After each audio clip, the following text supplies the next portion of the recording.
The first thing Dr. Amina Okoye noticed was the silence. Not the respectful academic quiet she had grown used to, but the kind that presses against your skin, that warns you something has shifted before your mind can catch up. The faculty conference room at Hanul Global University had been alive with polite chatter moments ago. Now every voice had fallen away. Amina straightened the folder in her hands, assuming, briefly, foolishly, that the attention was on her. He was new after all. A foreign hire. A middle-aged African woman walking into one of South Korea's most prestigious institutions with a resume strong enough to justify her presence, but not strong enough to quiet doubt. Then the door opened. The room rose as one. Dean Park, several voices said in unison.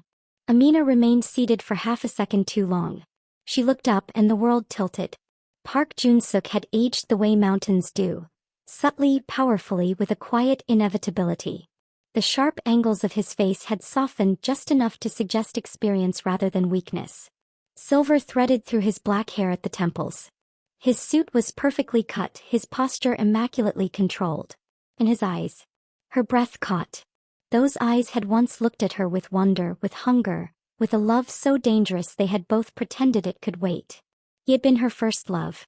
The one she was never supposed to see again. Jun-suk's gaze swept the room with practiced authority, then stopped. Just for a fraction of a second. But Amina saw it. The tightening of his jaw. The barely perceptible pause in his step. The recognition he could not hide. Her name echoed in her ears, spoken in his voice from decades ago, whispered in a dorm room thick with dreams and foolish courage. Amina. Her fingers curled around the folder until the edges bent. This was not how it was supposed to happen. She had come to Seoul to disappear, not into obscurity but into work. Into structure. Into a life where she could finally be only Dr. Okoye again, not someone's ex-wife, not the woman who had sacrificed too much and still lost everything. She had not come to face the man who once asked her to choose him over everything else, and then walked away when she couldn't. "Please," Dean Park said smoothly, gesturing for everyone to sit. His English was flawless, his tone professionally warm.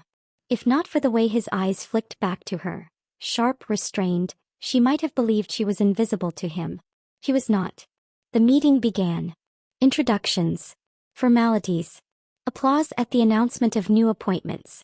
And finally, the provost said, smiling, "We welcome Dr. Amina Okoye, joining us as a visiting professor in African and post-colonial literature." Polite clapping followed. Jun-suk inclined his head toward her. "We are honored to have you, Dr. Okoye." Dr. Not Amina. The distance in that single word hurt more than she was prepared for. "Thank you," she replied, her voice steady despite the sudden ache blooming behind her ribs. "I look forward to contributing." Their eyes locked. Years collapsed. She saw him younger, less guarded, arguing with his father on the phone, torn between duty and desire. She felt again the weight of his silence when letters went unanswered, when promises dissolved into explanations that never quite explained anything. And now he was here. The dean. Powerful. Untouchable. Still dangerous. "As part of our structure," Jun-suk continued, flipping through his tablet, "each visiting professor will be assigned a departmental supervisor to ensure integration and academic support." Pause. "For Dr. Okoye," he said carefully, "that responsibility will fall to me." The room murmured with approval. Amina's heart slammed so hard she was sure someone could hear it. Supervisor. Over her. She met his gaze again, searching for something, regret, warmth, anything, but his expression was carved from discipline. If he felt anything, he would not show it. After the meeting, the room emptied quickly. The faculty bowed, exchanged pleasantries, left Amina standing alone with a lifetime of unspoken words lodged in her throat. She felt him behind her before she heard him. "Dr. Okoye." She turned. Close, the years were even more unforgiving. So were the memories. "Dean Park," she said coolly. Another pause. "We should discuss expectations," he said. "Professionally." Of course, she replied. His eyes softened just for a heartbeat. "Welcome to Hanul University." And with that he walked away. Amina stood there long after he was gone, her pulse racing, her carefully rebuilt life cracking open at the seams. She had crossed continents to outrun her past. Instead it had been waiting for her, wearing power, authority, and the face of the man she never truly stopped loving. And somewhere deep in her chest, a question stirred, dangerous and undeniable. What happens when the love you buried becomes your boss? Hey guys, welcome to another story.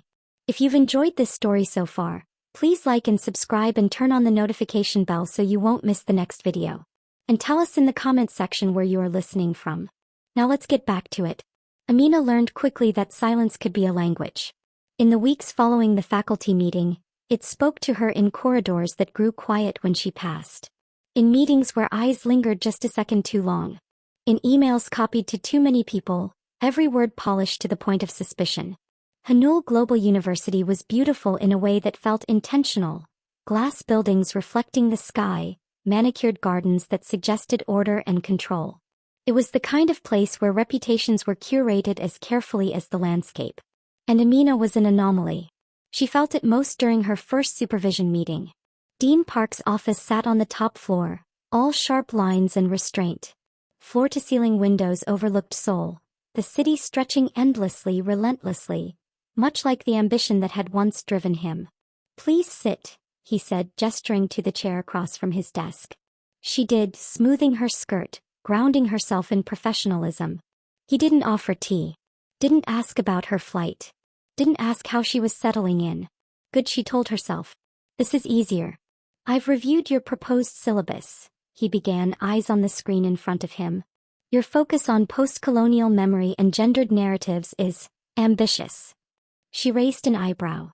Ambition is usually encouraged here. A flicker of something crossed his face. Amusement? Regret? "Yes," he said carefully. "When it aligns with institutional expectations." There was the line. They danced around each other with academic language, each sentence layered with meaning neither dared to voice. He critiqued, she defended. He suggested edits, she accepted some, rejected others. Not once did he say her name without a title. Not once did she let her gaze linger too long on his hands, the same hands that once traced futures across her back, whispering promises neither of them had known how to keep. When the meeting ended, she stood first. "If there's nothing else," she said, "I'll return to preparing my lectures." "There is something else," he replied. Her hand froze on the door. He rose, slowly, as if standing required more effort than before. "There will be scrutiny." She turned. "Because of my work? Because of us?" The word landed like a crack in glass.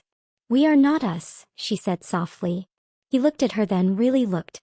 The years of control slipped, just enough for her to see the cost of wearing power like armor. "You are a visiting professor," he said. "I am the dean. The university board is conservative. Rumors have already begun." Amina laughed quietly, bitterly. "Of course they have. They will assume favoritism," he continued. "Any success you have will be questioned. Any conflict will be magnified." "So what are you suggesting?" she asked. "That we remain distant," he said. Impeccably professional. No history. No familiarity. Amina studied him, this man who had once crossed oceans for a conference just to see her for one night, and now spoke of distance as a moral necessity. "Distance," she repeated. "You're very good at that." His jaw tightened. "I did not ask for this," he said. "Neither did I," she wanted to say. Instead she nodded. "Then we are in agreement." She left before the silence could betray her. Outside his office, she leaned against the wall, breathing through the ache threatening to undo her. She had survived divorce, betrayal, years of being the only black woman in academic rooms that questioned her belonging. She would survive him too. But the university would not let her forget. An anonymous email arrived 2 days later. "Is it appropriate for the dean to supervise a former romantic partner?" By the end of the week, another followed, this one copied to the board. Amina was summoned for a routine check-in. She walked across campus with her spine straight and her heart heavy, acutely aware that love, once private, once tender, had become a liability. And somewhere above her, in an office overlooking the city, Park Jun-suk stared at the same email, knowing that distance had never been enough to protect them. The institution was watching now. And it was hungry. By the time the investigation became official, Amina had already learned which corridors echoed with whispers. It was never loud. Never obvious. Hanul University prided itself on discretion, on civility sharpened to a blade. Suspicion here did not shout. It smiled, bowed, and documented everything. The notice arrived in her inbox at 6:12 a.m. A preliminary review has been initiated regarding supervisory assignments and potential conflicts of interest. Your cooperation is appreciated. Amina read it twice, then a third time, her tea growing cold beside her laptop. He did not panic. She had survived worse than institutional scrutiny. She had defended her scholarship before hostile panels. She had learned how to make her voice calm when everything inside her burned. Still, the timing was deliberate. Her first major lecture was scheduled that morning: Memory, Migration, and the Female Voice. A room full of graduate students. Colleagues seated in the back under the guise of interest. And somewhere in the building, the man who knew her heartbeat once better than anyone else would be reading the same notice. The lecture hall filled quickly. Amina stood at the podium, adjusting her glasses, surveying faces that reflected curiosity, caution, and something else, anticipation. She felt it then, the strange duality of being both invisible and hypervisible. She began anyway. She spoke of women whose histories had been erased, whose love stories were politicized, whose bodies became sites of control. She spoke with authority and fire, weaving African literature with global parallels, her voice steady even as her chest tightened. He did not look toward the back. He didn't need to. When applause came, it was measured but real. Afterward, a young Korean woman approached her, eyes bright. "Professor Okoye, thank you. I've never heard these texts discussed this way." Amina smiled. "That's why we're here. To expand the room." As the students filtered out, the air shifted. She felt him before she saw him. "Your lecture was compelling," Jun-suk said from a respectful distance. She turned slowly. "Thank you, Dean Park." The use of his title was intentional. "Proactive." He nodded. "The board will be observing more closely now." "So I've heard," she replied. "Does observation come with a syllabus?" A corner of his mouth twitched before he caught himself. "They will interview us separately," he said. "They will ask when we last had contact." Her throat tightened. "And what will you say?" "The truth," he answered. "That we have conducted ourselves professionally since your arrival." It was true. It was also incomplete. They stood there, suspended between past and present, until footsteps approached and the moment snapped closed. The interview was worse than Amina expected. 3 people sat across from her. 2 men, 1 woman. Polite. Precise. Their questions circled her like careful predators. "When did you first meet Dean Park?" "During my postgraduate studies over 25 years ago." "Were you romantically involved?" "Yes." "Did that relationship influence your decision to accept this position?" "No." "Have you discussed your past since your arrival?" "No." The questions continued, digging deeper, softer where it hurt most. "Do you believe your assignment under his supervision is appropriate?" Amina paused. This was the question. Appropriate means safe. It meant invisible. It meant denying that something human had once existed between 2 ambitious, younger people who loved each other and failed. "I believe," she said slowly, "that my qualifications justify my appointment. If the institution believes reassignment is necessary to preserve integrity, I will comply. Not because it was inappropriate, but because the cost of honesty was always higher for women like her." That evening she walked along the Han River, the city lights blurring into reflections that looked like fractured stars. Seoul was beautiful at night, alive, restless. A place of reinvention. She wondered if reinvention always required erasure. Her phone buzzed. "We need to talk, Jay." She stared at the message for a long time. Then she typed back. "About work?" The reply came quickly. "About us pretending we were nothing." Her chest ached. They met in a small tea house tucked between bookstores, neutral territory. Public enough to be safe. Quiet enough to be dangerous. He arrived first, standing when she entered, the old instinct betraying him. They sat across from each other, steam curling between them. "They asked me if I ever loved you," he said without preamble. Amina's fingers tightened around her cup. "And?" "I said yes." Her breath caught. "You didn't have to." "I did," he replied. "Because pretending we were insignificant is a lie I won't tell again." She studied him. This older version of the man who once chose duty over courage. His eyes were tired. Honest in a way they hadn't been before. They asked me if our relationship influenced my decision to come here, she said. And, he asked. I said no, she replied. But the truth is, I didn't know you were here. If I had, you would have declined, he finished. Yes. The admission hung between them, sharp and fragile. Then maybe, he said quietly, this is not a coincidence. She laughed softly, shaking her head. You always romanticize fate when it suits you. And you always pretended love was something you could schedule, he countered. Silence settled, thick with memory. Why did you never write back? She asked suddenly. The question she had buried for decades finally broke free. He closed his eyes. My father fell ill, he said. The pressure became unbearable. I was told I had to choose, publicly, permanently. And I was afraid that if I spoke to you I would choose wrong. Amina swallowed hard. So you chose silence. Yes, he said. And it cost me everything. Her eyes burned but she refused to cry. Do you know what it's like, she said, voice trembling despite herself, to build a life on unanswered questions? To wonder if love was real or just convenient. I do now, he said. They sat there, two people shaped by the same loss, watching steam dissolve into air. Outside the world moved on. Inside something fragile stirred. The reassignment notice came the next day. Dean Park would no longer directly supervise Dr. Okoye. Relief rippled through the department. So did disappointment. Amina read the notice, her emotions tangled. Protection disguised as punishment. Distance enforced by policy. That night as she prepared her notes, another email arrived. Anonymous again. The board may have moved him but they can't move the truth. Be careful who you trust. Her pulse quickened. She looked out the window at the city below, at the life she had tried to rebuild piece by piece. The institution was watching. And someone with access, wanted more than answers. They wanted a reckoning. Reassignment did not bring peace. Brought distance, clean, official and deceptively cruel.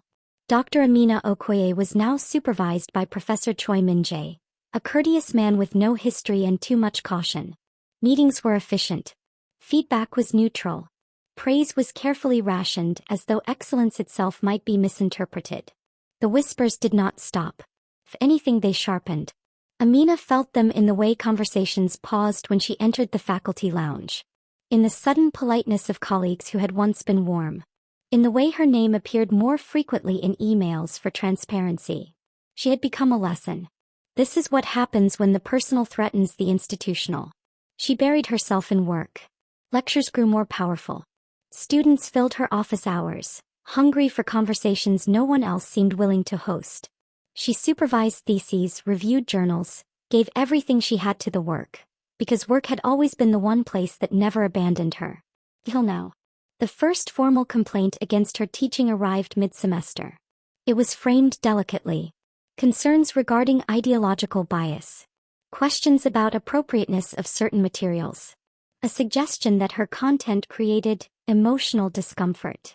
Amina read the document slowly, recognizing the tactic. They could not accuse her of incompetence. So they accused her of intensity. She ran into Jun-suk in the archive wing 3 days later. It was accidental. Or fate pretending not to be. They both stopped short, the narrow aisle lined with journals and bound dissertations trapping them in place. You should have told me, he said quietly. She crossed her arms. You're no longer my supervisor. Transparency would be inappropriate. His eyes darkened. They are building a case. So am I, she replied. Against silence. He stepped closer, lowering his voice. You think this is only about favoritism? It's not. What do you mean? They are uncomfortable, he said. With your popularity. With the way students respond to you. With what you represent. She exhaled sharply. Say it. You disrupt the hierarchy, he said. And they will use me as an excuse to remove you if they can. Amina's laugh was hollow. How generous of them. He hesitated. There is something else. Her pulse quickened. What? The anonymous emails, he said. They didn't come from outside the department. She stared at him. You're sure? I traced metadata I shouldn't have, he admitted. They originated from within administrative servers. Amina felt a chill crawl up her spine. So this isn't gossip, she said slowly. It's a strategy. Yes. And you didn't think to warn me earlier? His voice dropped. I thought distance would protect you. She met his gaze, pain flickering. Distance never protected us, Jun-suk. It just delayed the damage. The words hit him like a blow. Before either could say more, footsteps echoed at the end of the aisle. They stepped apart instinctively, the old reflex returning. Hide, contain, survive. But someone had seen them. A junior administrator. Watching. Calculating. That night, Amina dreamed of her younger self. She was standing in a narrow kitchen in London, rain streaking the windows, Jun-suk behind her, arms wrapped around her waist. He was laughing, telling her about a future that felt endless then. She woke up with tears on her face. She did not wipe them away. Instead, she opened her laptop and began documenting everything. Emails. Meeting notes. Anonymous messages. Patterns of exclusion. Shifts in tone. She wrote late into the night, building a quiet archive of her own. If they wanted truth, she would give it structure. The summons came sooner than expected. A closed-door ethics review. She was allowed one support representative. She chose none. Walking into the room, she felt something steady settle inside her. Not fear but resolve. They questioned her again. About boundaries. About perception. About her meetings with Dean Park. Have you been alone together outside official duties? One board member asked. Yes, she answered honestly. In public spaces. The woman across the table tilted her head. Why? Because we share a past, Amina said evenly. And because pretending otherwise would be dishonest. Murmurs followed. You understand, another said, how that may reflect on the institution. Amina leaned forward. With respect, my integrity does not diminish your reputation. If anything, your discomfort reveals the limits of it. Silence. Then the chair spoke. We will deliberate. She left the room unsure whether she had just protected herself, or sealed her fate. Her phone buzzed before she reached the elevator. Meet me. No. Jay. She almost didn't go. But she did. They met on the rooftop garden, the city sprawling beneath them, wind tugging at her scarf. They are pushing for your contract termination, he said without preamble. Her heart dropped. On what grounds?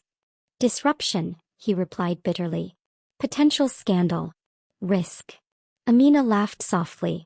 I've been called worse. I can stop it, he said. She turned sharply. How? By telling them everything, he said. By taking responsibility.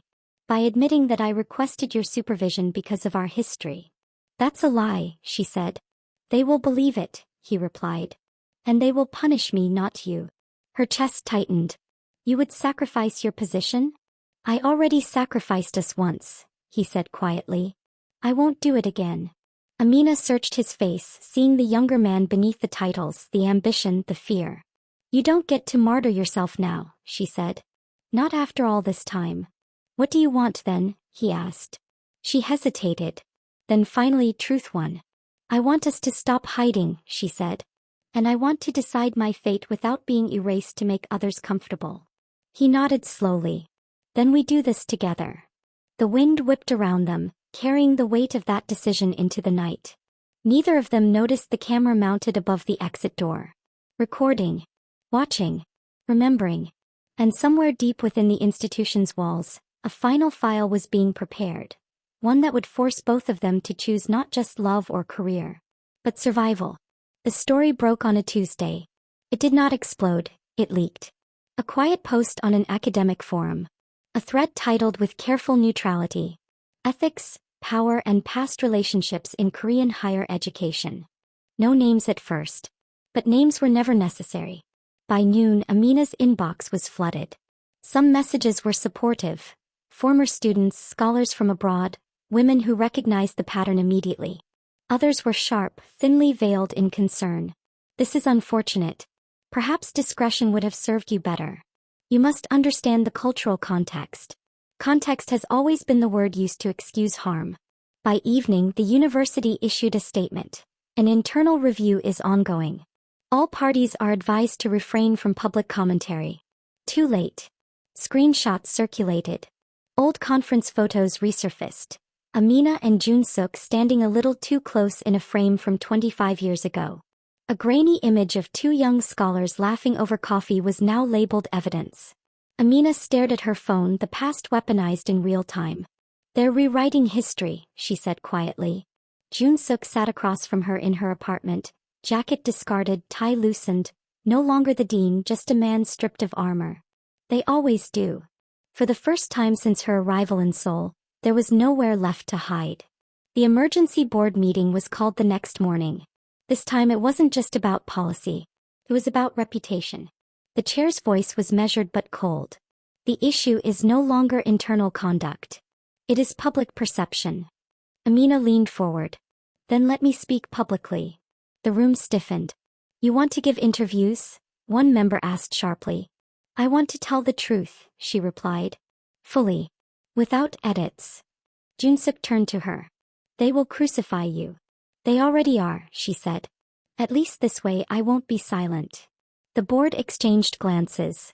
"What exactly do you intend to say?" the chair asked. Amina took a breath. "That we loved each other once," she said. "That we were young, ambitious, and afraid. That we chose our careers when the cost of choosing love felt too high.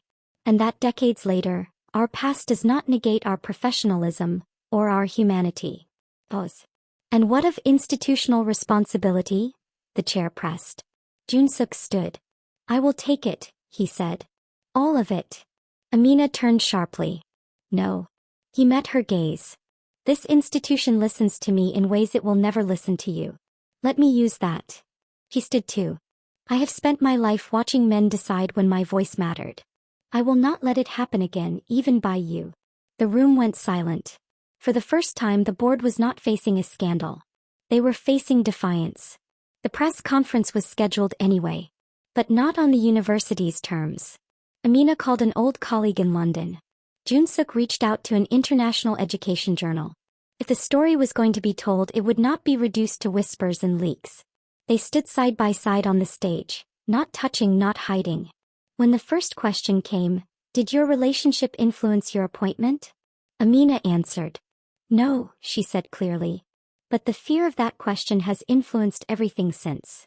She spoke of power. Of race. Of gender. Of how institutions claim neutrality while quietly enforcing conformity. She did not accuse individuals. She exposed systems. Jun-suk followed.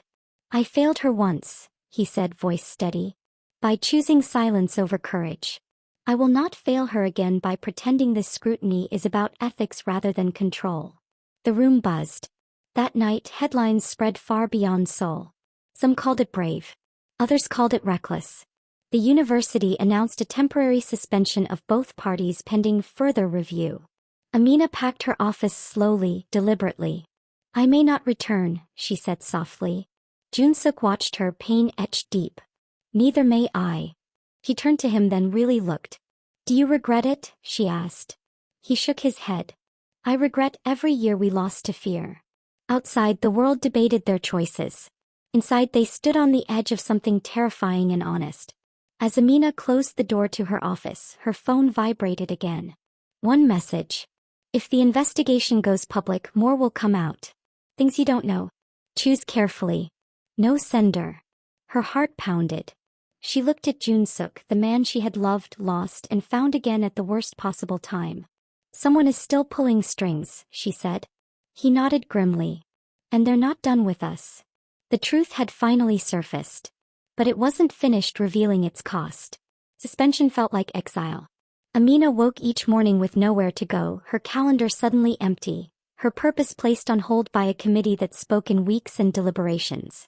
The silence was louder than any lecture hall. Outside, the world argued about her. Opinion pieces dissected her tone.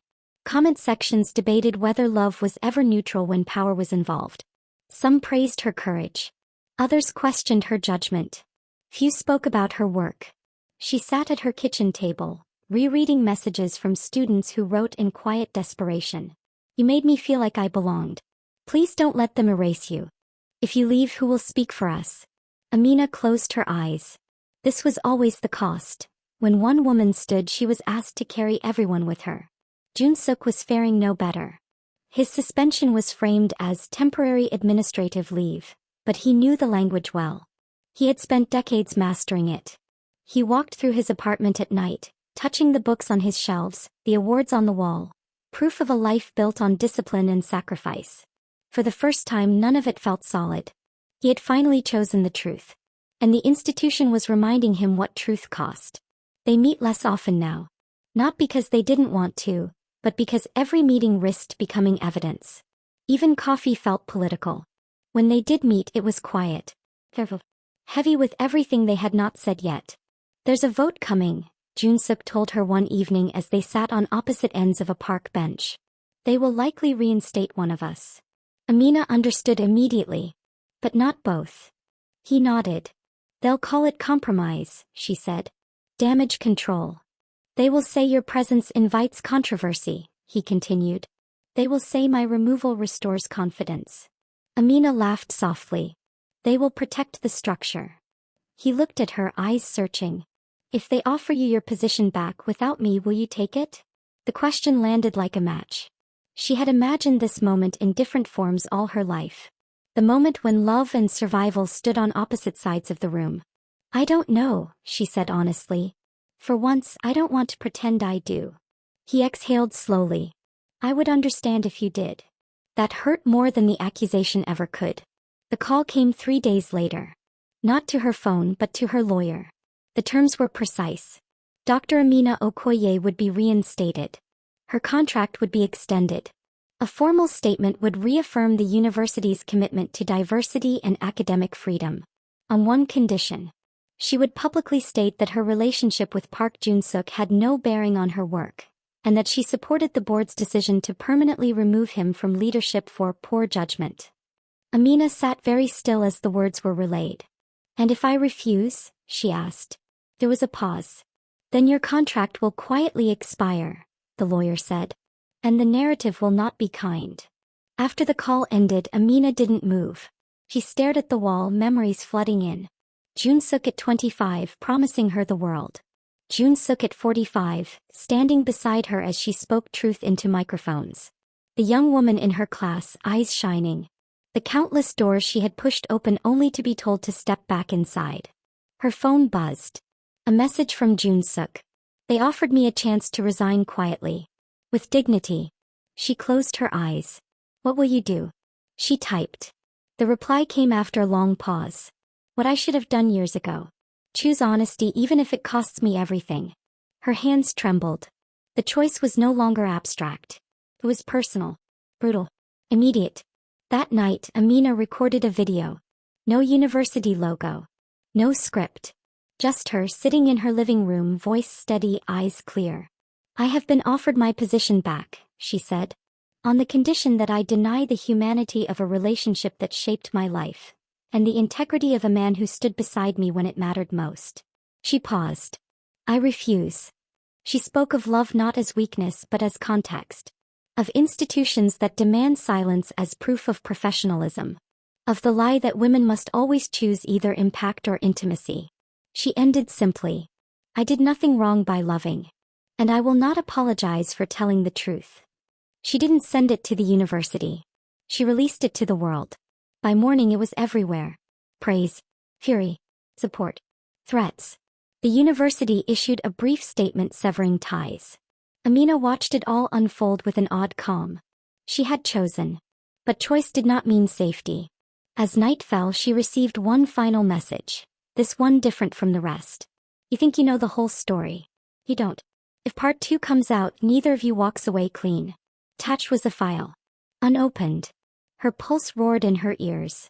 She stared at the screen knowing, deep in her bones, that whatever was inside that file could destroy what little remained. And she had to decide. Open it alone. Or open it with the man she loved, knowing it might finally break them both. Amina did not open the file. Not immediately. She sat on the edge of her bed, laptop closed, phone face down, hands folded as if in prayer, though she no longer knew who she was praying to. The city outside her window pulsed with life, indifferent to the quiet violence unfolding inside her chest. She had chosen the truth. But the truth she was learning was not singular. It arrived in layers. And some layers cut deeper than others. She thought of every warning she had ignored in her life because she believed honesty would be enough. It never was. Her phone buzzed again. "Are you awake, Jay?" She answered. "Yes." Minutes later there was a knock at her door. When she opened it, Jun-suk stood there looking older than she had ever seen him. Not with age but with the weight of finality. He held nothing in his hands. No briefcase. No phone. Just himself. "I got something too," he said quietly as he stepped inside. Her stomach dropped. "A message." He nodded. "A file." They looked at each other. So this was it. They sat at the small dining table, the laptop between them like an unexploded device. For a long moment neither spoke. "Whatever this is," Jun-suk said finally, "it was sent to hurt us. Or to finish something that started long before we met again," Amina replied. She opened the laptop. But the file expanded. And the past rewrote itself. It was correspondence. Emails. Letters. Memos. Dated nearly 30 years ago. Amina's breath came shallow as she scrolled. These were not hers. They were his. Messages Jun-suk had written. To his father, to university officials, to a government-linked foundation that had funded his early career. She scanned faster, her pulse thudding in her ears. Then she stopped. One email, flagged, archived, never sent. "I cannot continue the relationship. Her presence complicates my advancement and reflects poorly on the image we are building. I will end it quietly." Amina felt something inside her crack. Not shatter but fracture, slow and devastating. She looked at him. Jun-suk had gone completely still. "I didn't send that," he said hoarsely. "But you wrote it," she replied. "Yes," he admitted. "I was angry. Afraid. I was trying to convince myself." She swallowed hard. "Convince yourself of what?" "That choosing ambition was the right thing," he said. "That love was a distraction." Her chest burned. She scrolled further. There was more. A reply from his father. "Good. Silence is cleaner. History will be forgotten." Amina leaned back, breath shaking. "So that's it," she said softly. "You didn't just disappear. You decided." Jun-suk stood abruptly, pacing the room. "I was 26. My life was collapsing under expectations you can't imagine." He stood too. "Don't," she said sharply. "Don't minimize this with youth. I was there. I saw the pressure. I carried my own. But I didn't reduce you to a liability." He stopped. The silence between them was no longer heavy with longing. It was sharp with truth. "And now," Amina continued, voice trembling despite her effort, "someone has decided the world should see this." She scrolled again. At the bottom of the file was a note. "If the narrative becomes about institutions instead of individuals, release this. Love stories are easier to destroy than systems. No name. No mercy." Jun-suk ran a hand through his hair. "If this goes public, it will paint me as naive," Amina said. "And you as calculated. And it will validate everything they said about power," he added quietly. He closed the laptop. For a long time neither spoke. This was the moment they had never imagined. The moment when love was not enough to soften the truth. "I need to ask you something," Amina said finally. "Anything," he replied. "Did you ever regret it?" she asked. "Ending us the way you did?" His answer came without hesitation. "Every day," he said. "But regret doesn't change what I chose." "No," she said. "It doesn't." She walked to the window, staring out at the city she had come to believing she could start over. "I stood in front of the world and said I refused to apologize for loving you," she said quietly. "And I meant it. But now I need to know whether I was loving a man who was afraid, or a man who was willing to erase me when it mattered." He approached her slowly. "I was both," he said. "And that may be unforgivable." Her eyes burned. "You know what hurts most?" she said. "Not that you chose ambition. But that you let me believe silence was circumstance, not intention." "I was a coward," he said. "And power rewarded me for it." She turned to face him. "And now?" she asked. He met her gaze, voice steady but raw. "Now power is punishing me for telling the truth. And I accept that." Amina searched his face for the man she had loved, the man she was learning to see clearly for the first time. Love, she realized, was not blind. It was willing to look and decide anyway. Her phone buzzed again. Another message. You have 48 hours. Either the file is released or I am. He showed it to him. They're forcing our hand, he said. Yes, she replied. But they don't get to choose how we respond. She walked back to the table, opened her laptop again, but not the file. Instead, she opened a new document. What are you doing? He asked. Writing, she said. My version. She began to type. Not defensively. Not angrily. She wrote about the email she had just read. About the reality of loving someone who was still becoming himself. About the cost of silence, and the illusion that love is ever untouched by power. I won't let them use this to destroy me, she said. Or to pretend you're the only one responsible. He watched her, something like awe in his eyes. You don't owe me protection, he said. I'm not protecting you, she replied. I'm protecting the truth. All of it. She finished writing near dawn. Outside, the city began to lighten, the sky shifting toward gray. She saved the document. Did not publish it. Yet. He turned to him. This ends two ways, she said. Either we release everything and accept whatever follows. Or we walk away separately, letting the institution win by burying complexity. And what do you want? He asked. She hesitated. For the first time, she said slowly, I don't know if choosing you means choosing myself, or betraying the woman I've become. The honesty of it hung between them. He nodded. Then don't decide now. Another vibration. This time from an unknown number.